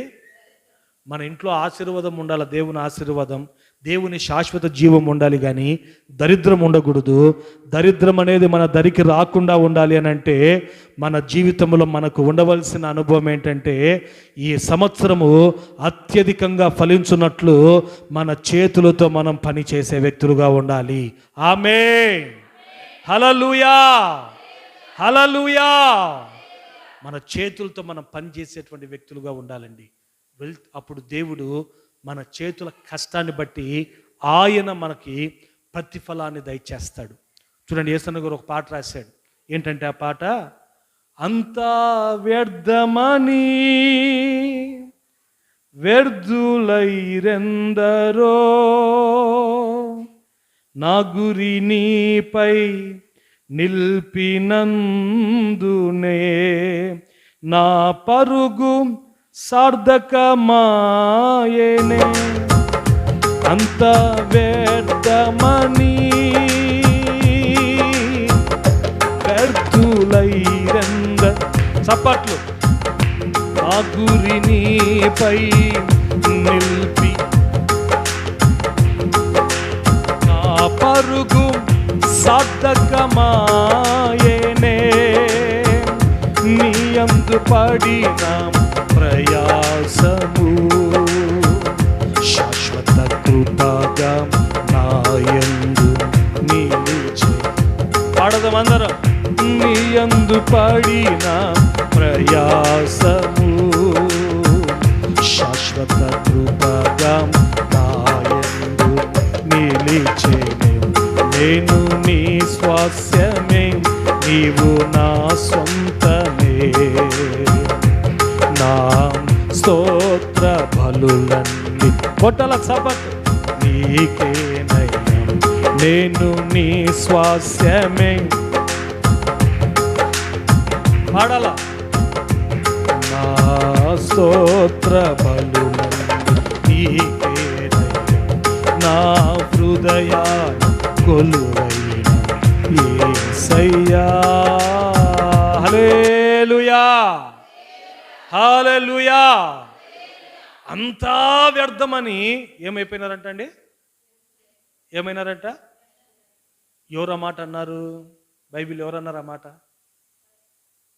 సొలొమోను. ఎవరన్నారండి? ప్రసంగి గ్రంథం మీరు చదవండి ఇంటికి వెళ్ళినాక. ప్రసంగి గ్రంథకర్త జ్ఞాని అయిన సొలొమోను ఏమంటాడంటే, అంతా వ్యర్థమే అన్నాడు. చివరికి అతనే ఏమైపోయాడు? వ్యర్థమైపోయినాడు. అయితే యేసన్న గారు ఆ పాటలో అంటాడు, అంతా వ్యర్థమని వ్యర్థులైపోయినారు ఎంతోమంది, అయితే నా గురి నీపైన నేను నిలిపాను, నీ కోసం నేను ప్రయాసపడ్డాను, అది మాత్రం నాకు వ్యర్థం కాలేదు, శాశ్వత కృపగా నా యందు నిలిచింది. చప్పలు కొట్టండి గట్టిగా గట్టిగా గట్టిగా గట్టిగా గట్టిగా. హల్లెలూయా.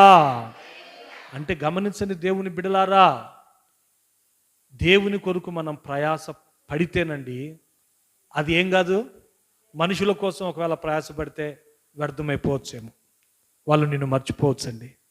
అయితే దేవుని కోసం నువ్వు ప్రయాసపడ్డావనుకో, అది ఒకానొక దినమున నీ బ్రతుకుల్లోనైనా నా బ్రతుకుల్లోనైనా శాశ్వత కృపగా నిలిచే రోజులు వస్తాయి. హల్లెలూయా. యేసన్న గారు ఆ రోజుల్లో దేవుని మీదనే గురి నిలుపుకొని, ఎవరి మీదండి? ఆయన దేవుని కొరకు ప్రయాసపడ్డాడు. ఒక కొవ్వొత్తి అనేకులకు వెలిగించి ఎలా అయితే కరిగిపోతుందో అలాగున ఆయన కరిగిపోయాడు. ఈ రోజున చూడండి, ఆయన కొరకు ఆయన పడినటువంటి ఆ యొక్క ప్రయాస ఏమైనా వ్యర్థమైందా? శాశ్వత కృపగా ఆయన ప్రయాస మన మధ్యలో నిలబడింది. నేను ఎందుకు చెప్తున్నాను ఈ విషయాలు అని అంటే, నీ జీవితంలో కూడా దేవుని బిడ్డలారా, దేవుని సంఘానికి వచ్చి వాక్యం వినడం కాదు, కానీ మన బ్రతుకుల్లో మనం ఫలించాలంటే ప్రయాసపడే అనుభవం ఉండాలి. ఒకటి, కుటుంబం కోసం ప్రయాసపడాలా. రెండవది, దేవుని కోసం, సంఘం కోసం ప్రయాసపడాలండి. దేవుని కోసం, సంఘం కోసం ప్రయాసపడాలి. యేసన్న గారు ప్రార్థన చేసి 2004 సంవత్సరం అనుకుంటా, ఒకట్లో నేను సేవకి వెళ్ళా. 3 సంవత్సరాలు నేను మా పాటల పుస్తకాలు, క్యాసెట్ల పరిచర్య, తర్వాత ఆయన ఎక్కడికి ఏ పాస్టర్తో పంపించిన అసిస్టెంట్ పాస్టర్గా వెళ్ళి నేను పరిచర్య చేస్తుండేవాడినండి. ఆ పాస్టర్ గారికి బట్టలు ఉతకడం, ఆయనకు వంట చేసి పెట్టడం. 3 సంవత్సరాల తర్వాత ఆ పాస్టర్స్ నన్ను గూర్చి ఇచ్చినటువంటి మంచి సాక్ష్యాన్ని బట్టి నన్ను పాస్టర్గా గుడారాల పండుగలో ఆర్డినేషన్ చేశారు. హల్లెలూయా. ఆర్డినేషన్ అయిన తర్వాత 2004 సంవత్సరంలో తిరుపతి దగ్గర రేణిగుంట అనే స్థలానికి పంపించారు యేసన్న గారు. ఎక్కడికండి? సేవకు పంపించాడు. చిన్న మందిరం ఇట్లే ఉంటుంది, వెనక రూములు, మందిరం. సంబరపడ్డా నేనైతే, మామూలు సంబరం కాదు. అబ్బా, దేవుడు నాకు పరిచయం సంఘాన్ని అప్పచెప్పాడు అని చెప్పేసి, బాగా వస్తారేమో ఆదివారము ఆరాధనకి అని చెప్పేసి, ఆదివారము ఆరాధన ప్రారంభిస్తే ఎంతమంది వచ్చారో తెలుసా? హోసన్న మందిరంలో 2 వచ్చినారండి. ఎంతమంది వచ్చినారు? 2. 3 సంవత్సరాలు యేసన్న గారు సేవ చేసి అక్కడ నన్ను పెట్టాడు. ఎక్కడ? ఆ సంఘములో. ఎంతమంది అని అంటే 3, 4 తప్ప ఎక్కువ లేరు. 3, 4 తప్ప ఎక్కువ లేరు. ఎందుకు అని అంటే, మామూలుగా హోసన్న మందిరాలు ఎట్లా ఉన్నాయి? 100 కొలది వస్తారు విశ్వాసులు సంఘాలకి. ఏమండి, బ్రాండ్ సంఘాలు కాబట్టి మంచిగా దేవుడు అన్న పడ్డ ప్రయాసకు ఆ విధమైనటువంటి ఒక శాశ్వత కృపను దేవుడు ఆ సంస్థకు దేవుడు ఇచ్చాడు కాబట్టి దేవుడు అట్లా ఫలింపజేసాడు ఆ సంస్థను మనం చెప్పుకోవాలా. అయితే అన్న నన్ను ప్రార్థన చేశాడు, పంపితే 3 సంవత్సరాలు నేను చేస్తే ఆదివారం వచ్చేది 3. ఆ తర్వాత కానుక పెట్టి తెరిచి ఓపెన్ చేసి చూస్తే కానుక ఎంత వచ్చేదో తెలుసా? 30 రూపాయలు, 40 రూపాయలు. 30 రూపాయలు, 40 రూపాయలు. అన్న నన్ను మర్చిపోయినాడు అక్కడికి పంపించి. నిజం, నేను చెప్పే మాటలు అబద్ధం కాదండి. తర్వాత ఒకసారి మేరక్క గారికి నేనే వెళ్ళి చెప్పుకున్నా. ఏమనంటే, అక్క నాకు అక్కడికి పంపించి 3 సంవత్సరాలు అవుతుంది అక్క, నన్ను ఎక్కడికన్నా ఇంకో చోటికి ట్రాన్స్ఫర్ చేస్తే బాగుంటుంది అని అంటే, అక్క ఆశ్చర్యపడిపోయి, మళ్ళీ నాకు చెప్పాలి కదరా, నువ్వు గొర్రె మాదిరి ప్రతి నెల మళ్ళీ సేవకుల మీటింగ్కి వచ్చిపోతుంటా, నేను చెప్పాలి కదరా అని చెప్పేసి అక్క నన్ను గద్దించి ట్రాన్స్ఫర్ చేసే టైంలో యేసన్న గారికి గుర్తు చేసింది. ఎవరికి గుర్తు చేసిందండి? గుర్తు చేస్తే వెంటనే అప్పుడు సాగర్ పాస్టర్ అని ఇప్పుడు ఆయన తిరుపతిలో సేవ చేస్తున్నాడండి. ఆయన గోరంట్లలో అబ్రామ్ అన్న స్థానంలో ఉన్నాడు. ఆయన ఫోన్ చేశాడు నాకు, పాస్టర్ గారు మీకు ట్రాన్స్ఫర్ వచ్చింది. అప్పుడు నాకు మొబైల్ కూడా లేదు. మా విశ్వాసులకు ఫోన్ చేస్తే వాళ్ళు చెప్పారు, సూట్ కేసు సర్దుకొని నేను గోరంట్లకు మీరు రండి, మీరు ఎక్కడికి వెళ్ళాలో మేము చెప్తామని చెప్పిన వెంటనే సూట్ కేసు సర్దుకొని నేను వెళ్ళాను. హల్లెలూయా, హల్లెలూయా. వెళ్తే యేసన్న గారు నన్ను ఎక్కడికి మార్చారంటే, గుంటూరు దగ్గర బయ్యవరం అనే ఒక గ్రామం ఉందండి, పెద్ద సంఘం, 300 మంది వస్తారు. ఆ సంఘానికి మళ్ళీ బ్రాంచ్ సంఘాలు కూడా ఉన్నాయి. ఆడికి పంపించారు. మొదటి నెల దశంభాగం ఇద్దామని. అప్పుడు ఆ సంఘంలో 6 రోజుల్లో నేను దశంభాగం యేసన్న గారికి ఎంత ఇచ్చేవాడిని అంటే ఆ సంఘంలో విశ్వాసులు అందరూ కూడా బాగా దశంభాగాలు ఇస్తారు నమ్మకంగా. 10,000 రూపాయలు వచ్చిందంటే 1,000 రూపాయలు ఇది మంది కాదు దేవుంది అని చెప్పి హోసన్న మందిర విశ్వాసులు ఇస్తారు. ఇంచుమించు ఆ రోజుల్లో ఆ గ్రామంలో ఏసన్న గారికి 20,000 నేను దశంభాగం ఇచ్చేవాడిని ప్రతి నెల. ఎందుకంటే పెళ్ళి లేదు, పెటాకులు లేవు. హల్లెలూయా, హల్లెలూయా. ఇంకా నేను వాడుకొని మిగిలిందంతా కూడా ఎవరికి ఇచ్చేవాడిని? ఏసన్న గారికి. ఇప్పుడు ఆ బయ్యారంకి పంపించినప్పుడు మొదటి నెల నేను ఏసన్న గారికి 20,000 కానుక ఇద్దామని, దశంభాగం ఇద్దామని వెళ్తే ఏసన్న గారు నన్ను చూసి నా కవర్ చూశాడు. చూస్తే బయ్యారం పాస్టర్ అక్షయ్ అని ఉంది. తర్వాత నా వైపు చూసి ఎన్ని సంవత్సరాలు సేవ చేసినావు రేణుగుంట్లో అని అడిగాడు నన్ను. అంటే 3 సంవత్సరాలు చేసినాను. నవ్వాడు అన్న, నవ్వాడు. వెనక సీనియర్ పాస్టర్లు అందరు ఉన్నారు. ఏంది ఏసన్న గారు నవ్వుతున్నాడు అని చెప్పేసి అంటే నాతో అన్న మాట ఏంటంటే, ఎట్లా చేసినావురా 3 సంవత్సరాలు రేణుగుంటలో అని అన్నాడు. ఎందుకు అనంటే అంత కష్టమట సేవ చేయడం అంటే. ఉదయం నేను బ్రదర్ లేచి అక్కడ బియ్యం కూడా దొడ్డు బియ్యం ఇంతలా ఉంటాయి. ఏ బియ్యం అండి? మొత్తం మీద నేను అక్కడికి వచ్చినాక 2 మూటలు ఎవరు ఇచ్చినారో మాకు తెలియదు ఉన్నాయి. అక్కడికి వచ్చినాక వాటిని నానబెట్టుకొని ఉదయం టిఫిన్ అదే చేసేవాడిని, మధ్యాహ్నం అదే తినేవాళ్ళం, రాత్రి కూడా అది. 3 సంవత్సరాలండి సైకిల్ దొక్కుకుంటా పరిచర్య చేశాం. దేవుని బిడ్డలారా, వెంటనే నా స్థానంలో ఒక ఫ్యామిలీ పాస్టర్ని పంపించాను. ఏసన్న గారి దగ్గర కాళ్ళ మీద పడి, ఏసన్న నువ్వు ఎక్కడికి పంపించినా సేవ చేస్తాను కానీ ఆ రేణుగుంట్లో మాత్రం నేను సేవ చేయనని అన్నాడు.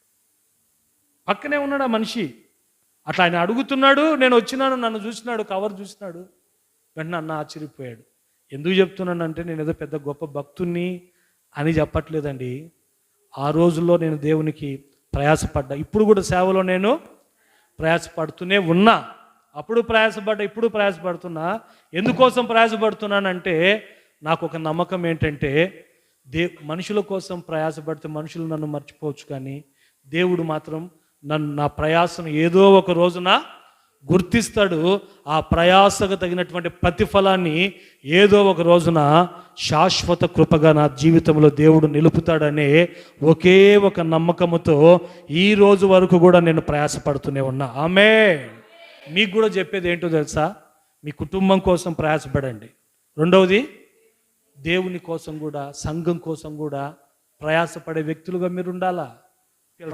1 కొరింథీ పత్రిక 3వ అధ్యాయం 6వ వాక్యం. 1 కొరింథీ పత్రిక 3వ అధ్యాయం 6వ వాక్యం. నేను నాటి తిని, అపోల్లో నీళ్లు పోసెను, వృద్ధి కలుగజేసిన వాడు దేవుడే. చూడండి, కాబట్టి వృద్ధి కలుగజేయు దేవునిలోనే గాని నాటువానిలోనైనను నీళ్లు పోయు వానిలోనైనను ఏమీయు లేదు. వృద్ధి కలుగజేయువాడు దేవుడే. అంటే 3వ తాళపు చెవి మనకు ఉండవలసింది ఏంటి అని అంటే, దేవుని యందు నమ్మిక ఉండాలా. ఏముండాలా చెప్పండి? దేవుని యందు విశ్వాసం ఉండాలి. ఈ సంవత్సరం దేవుడు నాతో వాగ్దానం చేశాడు. ఏమన్నట్టే, అత్యధికంగా నన్ను ఫలింపజేస్తాను అని వాగ్దానం చేసినటువంటి దేవుడు నాయన నన్ను అత్యధికంగా ఫలింపజేస్తాడు అనే ఆ యొక్క నమ్మిక మన బ్రతుకుల్లో ఉండాలి. వృద్ధి కలుగజేయువాడు దేవుడే అని. ఆమేన్, ఆమేన్, ఆమేన్. నేను నాటి తిని, అపోల్లో నీరు పోసెను, వృద్ధి కలుగజేయువాడు దేవుడే. దేవుడు నన్ను వృద్ధి కలుగు చేస్తాడు. ఆయన వృద్ధి కలుగు చేసేవాడు అని చెప్పేసి ఆయన నన్ను చేస్తాడనే ఆ యొక్క నమ్మిక మన బ్రతుకుల్లో ఉండాలి. ఈరోజు నా మొదటి తాళపు చెవి ఏం చెప్పానండి చెప్పండి? హృదయం మంచిగా ఉండాలి. రెండవది, చేతులు పని చేయాలి. చేతులు ఏం చేయాలా? కుటుంబం కోసం చేతులు పని చేయాలా, దేవుని సంఘం కొరకు చేతులు పని చేయాలా. ఆమేన్, హల్లెలూయా. అప్పుడే కుటుంబము ఫలిస్తుంది, సంఘం కూడా ఫలిస్తుంది. మూడవది, దేవుని యందు నమ్మిక ఉండాలి. ఈ సంవత్సరం దేవుడు నన్ను ఫలింపజేస్తాడని ఈ నెల నుంచి చెప్తున్న ఈ వాక్యం. నెల నుంచి వింటున్నారు, ఆదివారం కదా, 3 వారాల నుంచి వింటున్నారు ఈ వాక్యం. మరలా దేవుని బిడ్డలారా, ఈ సంవత్సరం దేవుడు నన్ను ఫలింపజేస్తాడనే నమ్మిక నీలో కలిగిందా? నమ్మిక నీలో కలిగిందా? చూడండి, వ్యవసాయదారుడు ఉంటాడు, విత్తనాన్ని భూమిలో విత్తుతాడు. విత్తిన తర్వాత దాని దగ్గర కూర్చుంటాడా? ఏం చేస్తాడు? వదిలేస్తాడు. ఎందుకని వదిలేస్తాడు? దేవుడు దాన్ని ఫలింపజేస్తాడు. నేను చూసినంత మాత్రాన అది ఫలించదు అని చెప్పి మార్కు సువార్త 4:26లో మాట ఉంటుంది చూడండి. ముగించుకుందాం. మార్కు సువార్త 4:26. మరియు ఆయన ఒక మనుష్యుడు భూమిలో విత్తనాన్ని చల్లుతాడు, రాత్రింబగళ్ళు నిద్రపోవచ్చు మేల్కొని ఉండగా వానికి తెలియని రీతిగానే ఆ విత్తనము మొలచి, తెలియని రీతిగానే విత్తనం మొలచి పెరిగినట్లే దేవుని రాజ్యం, చూడండి, తెలియని రీతిగానే అది పెరుగుతుంది. రాత్రింబగళ్ళు నిద్రపోయి మేలుకొనుచూ ఉండగా తెలియని రీతిగానే ఆ విత్తనము మొలచి ఫలిస్తుంది. దేవుని బిడ్డలారా, వ్యవసాయకుడు విత్తినటువంటి వాడు దాని దగ్గరికి వెళ్ళి కూర్చోడు, నిశ్చింతగా పోతాడు. రాత్రి వస్తే పడుకొని నిద్రపోతాడు. అంటే తనకు దేవుని మీద నమ్మిక. అలాగనే మన బ్రతుకులో దేవుని మీద విశ్వాసం ఉండాలి. ఈ సంవత్సరం నా దేవుడు నన్ను ఫలింపజేస్తాడు అని. ఆమేన్, ఆమేన్. చూడండి, ఆ విశ్వాసం మనలో ఉండాలి, ఫలింపజేస్తాడు అని చెప్పి. విశ్వాసం లేకపోతే మనం ఫలించలేం. కొంతమందికి పోయిన సంవత్సరం ఫలించలేకపోయాం, పోయిన సంవత్సరం వ్యాపారంలో అభివృద్ధి లేదు, పోయిన సంవత్సరం చేతి పనుల్లో అభివృద్ధి లేదు. ఈ సంవత్సరం ఎట్టుంటుందో వాక్యం విన్నా కూడా ఎక్కడో నెగిటివ్ థింకింగ్ ఉంటుంది. ఏముంటుందండి? ఏ థింకింగ్ ఉంటుంది? అవిశ్వాసం అనేది ఉంటుంది. ఫలిస్తానో ఫలించనో, వ్యాపారం అభివృద్ధి పొందదో అని చెప్పేసి టెన్షన్ పడుతుంటారండి. నీ జీవితంలో గమనించండి దేవుని బిడ్డలారా, నీ హృదయం సరిగ్గా ఉన్నా, నీ జీవితంలో నీవు దాని కొరకు ప్రయాసపడ్డా, అపనమ్మిక అనేది నీలో ఆవగింజంత ఉందనుకో, ఫలించలేవు. అర్థమవుతుందా? నువ్వు దేవుని కొరకు నీవు ప్రయాసపడ్డా, నీ ఇంటి కొరకు కానీ దేవుని కొరకు కానీ నీ హృదయం సరిగ్గా ఉన్నా, ఆవగింజంత అపనమ్మిక మనలో ఉంటే మనము ఫలించలేం. కీర్తన 27:13 చదువుతాడు చూడండి. 27:13. కీర్తన 27:13. సజీవుల దేశమున నేను యెహోవా దయను పొందునన్న నమ్మకము లేని ఎడల, చూడండి ఏమంటున్నాడు? సజీవుల దేశమున నేను యెహోవా దయను పొందుతానన్న నమ్మకం నాలో లేకపోతే నేను ఏమైపోతానో. నమ్మకం లేకపోతే, దేవుని దయ నాకు కలుగుతుంది అనే నమ్మకం నాకు లేకపోతే నేను ఏమైపోతానో. దేవుని దయ నాకు కలుగుతుందన్న నమ్మకం నాకు లేకపోతే నేనేమైపోతానో. నిజమే దేవుని బిడ్డలారా, నమ్మకం అనేది చాలా ప్రాముఖ్యమైంది. మనం ఫలించాలంటే దేవుడు నన్ను ఫలింపజేస్తాడు అనే నమ్మకము నీ జీవితంలో, విశ్వాసం దేవుని పైన నీకు ఉండాలి. ఆమేన్. 42:5 కీర్తనలో మనం చూస్తే, నా ప్రాణమా నీవేళ కృంగి ఉన్నావు, నీవేళ తొందరపడుచున్నావు, దేవుని యందు నిరీక్షణ కలిగి ఉండు. ఆమేన్. ఈ సంవత్సరం దేవుని పైన మీకు ఒక నిరీక్షణ, నమ్మకం ఉండాలి. ఏంటి ఆ నిరీక్షణ, నమ్మకం అంటే? గడిచిన సంవత్సరం నేను ఫలించలేకపోయా, ఈ సంవత్సరం నా దేవుడు నన్ను ఫలింపజేస్తాడన్న ఆ నమ్మకం నీ జీవితంలో ఉంటే నిశ్చయముగా అత్యధికంగా దేవుడు మిమ్మల్ని ఫలింపచేయబోతున్నాడు. హల్లెలూయా. యేసేపు చరిత్ర మనకు తెలుసు. యేసేపుకు దేవుడు దర్శనంలో చూపించాడు. దేవుని బిడ్డలారా, ఏంటి అనంటే తన సహోదరులందరూ తన ఎదుట సాగిలపడి నమస్కరించున్నట్లు, తనకు దాసులుగా ఉండున్నట్లు. అయితే తన జీవితంలో తను ఎదుర్కొంటున్న పరిస్థితులన్నీ వ్యతిరేకమే. అయితే దేవుని పైన నమ్మకాన్ని పోగొట్టుకున్నాడా? యేసేపు పోగొట్టుకున్నాడా? మామూలుగా అయితే ఒక కష్టం వస్తే చాలు, రెండవ కష్టం వచ్చిందంటే ఇంక అయిపోయి సతికిలు పడిపోతాం. ఇంకా మూడవ కష్టం వచ్చిందంటే దేవుడు లేడు, దేవుడు లేడు, మందిరం లేదు, ఇందిరం లేదు, పాస్టర్ లేడు, గీస్టర్ లేడు. అంతే కదండి. ఎన్ని కష్టాలు వచ్చినా నిరీక్షణ వదిలిపెట్టల, ఎన్ని కష్టాలు వచ్చినా నిరీక్షణ వదిలిపెట్టల యేసేపు. చివరికి ఏమైనాడు అనంటే యేసేపు ఫలించడి కొమ్మగా నిలబడిపోయాడు, ఫలించడి కొమ్మగా మార్చబడ్డాడు. అతని యొక్క రెమ్మలంట గోడలు దాటి వ్యాపించేటట్లు యేసేపుని దేవుడు ఫలింపజేశాడా?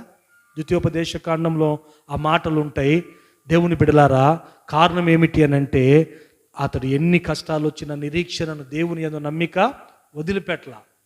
కాబట్టి ఈ సంవత్సరం దేవుడు మనకి ఇస్తున్న వాగ్దానం ఏంటి? నేను నిన్ను అత్యధికంగా, అందరు చెప్పాలా, నేను నిన్ను అత్యధికంగా ఫలింపజేస్తాను. ఫలింపజేయాలంటే 3 అనుభవాలు.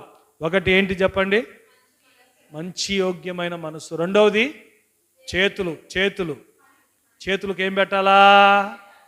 ఖాళీగా ఉండకూడదు ఈ సంవత్సరం నీ చేతులు. మీరు పనికి వస్తేనే కదండి, పనికి వెళ్తేనే కదా సేవకులుగా మాకు కూడా ఏమైనా, అంతే కదా, ఏమచ్చన్నా, అంతేనా? మీరు దీవింపబడితే మేము కూడా దీవింపబడతాం. హల్లెలూయా. ఎందుకంటే మీవన్నీ మావే. ఆమేన్, ఆమేన్. చేతులు పని చేయాలి. మూడవదిగా దేవుని యందు నమ్మికను మనము, ఎన్ని కష్టాలు వచ్చినా నా ప్రాణమా నీ వేళ తొందరపడుచున్నావు, దేవుని యందు నిరీక్షణ ఉంచుము అని చెప్పి నిరీక్షణ కలిగి నమ్మిక ఉండి ఈ సంవత్సరం ముందుకు సాగండి. నిశ్చయముగా 2026 సంవత్సరములో అత్యధికంగా నా దేవుడు మిమ్మల్ని ఫలింప చేయబోతున్నాడు. ఆమేన్. తల వంచడి చిన్న ప్రార్థన చేసుకుందాం.